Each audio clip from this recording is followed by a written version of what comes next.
ಈಗಾಗಲೇ ಹಬ್ಬಗಳ season start ಆಗಿದೆ. ಯಾವತ್ತೂ ಒಂದೇ ರೀತಿಯ ಪಾಯಸ ಮಾಡ್ಕೊಳ್ತಿದ್ರೆ ಈ ರೀತಿ ಪಾಯಸನ ಟ್ರೈ ಮಾಡ್ಕೊಳ್ಳಿ, ಸೂಪರ್ ಆಗಿರುತ್ತೆ. ಬನ್ನಿ ಹೇಗೆ ಮಾಡೋದಂತ ನೋಡೋಣ. ಮೊದಲಿಗೆ ನಾನಿಲ್ಲಿ ಒಂದು ಕುಕ್ಕರ್ ತೊಗೊಂಡಿದ್ದೀನಿ.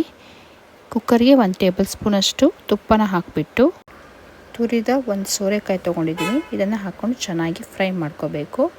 ಇಲ್ಲಿ ನೀರಿನಂಶ ಹೋಗೋಷ್ಟು ಫ್ರೈ ಮಾಡ್ಕೋಬೇಕಾಗತ್ತೆ. ಒಂಚೂರು ನೀರಿರಬಾರ್ದು, ನೀರಿದ್ದರೆ ಟೇಸ್ಟ್ ಅಷ್ಟು ಚೆನ್ನಾಗಿರಲ್ಲ. ನೋಡಿ, ಇವಾಗ ಚೆನ್ನಾಗಿ ನೀರು ಇಂಗೋಗಿದೆ. ಇಲ್ಲಿ ನಾನು ಒಂದು 50 ಗ್ರಾಮಷ್ಟು ನೈಲಾನ್ ಸಬ್ಬಕ್ಕಿನ ತೊಗೊಂಡು ನೆನೆಸಿಟ್ಕೊಂಡಿದ್ದೆ, ಅದನ್ನು ಹಾಕ್ತಾಯಿದ್ದೀನಿ. ಎರಡನ್ನೂ ಹಾಕಿ ಚೆನ್ನಾಗಿ ಮಿಕ್ಸ್ ಮಾಡಿಬಿಟ್ಟು ಇವಾಗ ಇದಕ್ಕೆ ಒಂದು ಅರ್ಧ ಕಪ್ಪಷ್ಟು ಹಾಲನ್ನು ಸೇರಿಸಿ ಇದನ್ನು 1 ವಿಷಲ್ ಕೂಗಿಸ್ಕೊಳ್ಬೇಕು. ನೆಕ್ಸ್ಟ್ ಇವಾಗ ಒಂದು ಕಡಾಯಲ್ಲಿ ಒಂದು ಅರ್ಧ ಲೀಟರ್ ಫುಲ್ ಫ್ಯಾಟ್ ಮಿಲ್ಕ್ ತೊಗೊಂಡಿದ್ದೀನಿ. ಇದನ್ನು ಚೆನ್ನಾಗಿ ಕಾಯಿಸ್ಕೊಳ್ಬೇಕಾಗತ್ತೆ.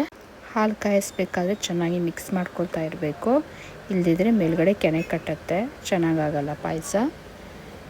ಈ ಥರ ಚೆನ್ನಾಗಿ ಮಿಕ್ಸ್ ಮಾಡಿಕೊಂಡು ಇದು ಒಂದು ಕುದಿ ಬಂದಮೇಲೆ ನಿಮಗೆ ರುಚಿಗೆ ಎಷ್ಟು ಬೇಕೋ ಅಷ್ಟು ಸಕ್ಕರೆ ಹಾಕ್ಕೊಳ್ಳಿ. ನಾನಿಲ್ಲಿ 3/4 ಕಪ್ಪಷ್ಟು ಸಕ್ಕರೆ ಹಾಕ್ಕೊಂಡಿದ್ದೀನಿ. ಇದನ್ನು ಹಾಕ್ಕೊಂಡು ಚೆನ್ನಾಗಿ ಮಿಕ್ಸ್ ಮಾಡಿಬಿಟ್ಟು ಸಕ್ಕರೆ ಕರಗಿದ ಮೇಲೆ ನಾನಿಲ್ಲಿ ಒಂದು 25 ಗ್ರಾಮಷ್ಟು ಖೋವಾ ಹಾಕ್ಕೊಂಡಿದ್ದೀನಿ. ಇದು ಆಪ್ಷನಲ್ಲು, ಸೇರಿಸ್ಕೊಂಡ್ರೆ ಟೇಸ್ಟ್ ಚೆನ್ನಾಗಿರುತ್ತೆ.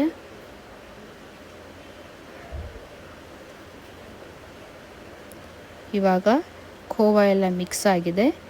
ಇಲ್ಲಿ ಕುಕ್ಕರಲ್ಲಿ ಕೂದಿಸಿದಂತಹ ಸೋರೆಕಾಯಿ ಮಿಶ್ರಣ ಹಾಕ್ಕೊಳ್ತಾ ಇದ್ದೀನಿ.